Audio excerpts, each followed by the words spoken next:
अंग्रेजों के शासन करने से पहले भारत को सोने की चिड़िया कहा जाता था। कई क्षेत्र के राजाओं का सपना भारत में बसने का था।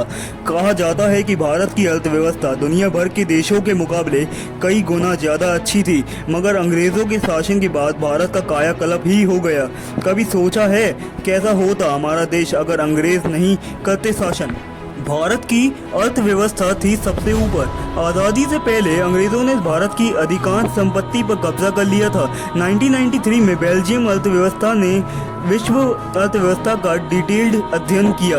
उनके अध्ययन के मुताबिक भारत में 1750 में दुनिया की अर्थव्यवस्था का 25% हिस्सा था और उस समय ब्रिटेन और संयुक्त राज्य अमेरिका का संयुक्त हिस्सा केवल 2% ही था।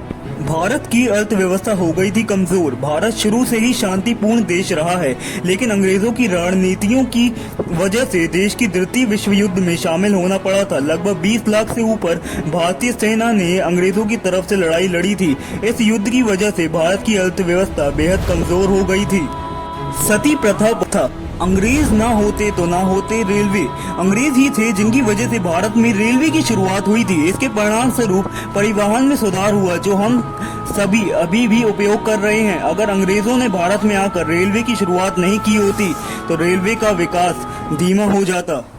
अंग्रेजों ने शुरू की थी संसदीय व्यवस्था। भारत पर मुगलों और अन्य राजाओं द्वारा शासन किया गया था और ब्रिटिश शासन से पहले भारत में लोकतंत्र का कोई संकेत नहीं था। अंग्रेजों ने भारत में संसदीय चुनाव शुरू किए, जिसके द्वारा मूल आबादी लोकसभा के लिए मतदान करने लगी थी। भारत में संसदीय व्यवस्था अंग्रेजों की देन है। गाइस, आपका क्या मानना है अंग्रेजों के इन कामों के बारे में? कमेंट बॉक्स में जरूर बताएं। और आपको वीडियो थोड़ी भी इन्फॉर्मेटिव लगी हो तो प्लीज चैनल को सब्सक्राइब करें और वीडियो को लाइक करें। Thanks for watching guys.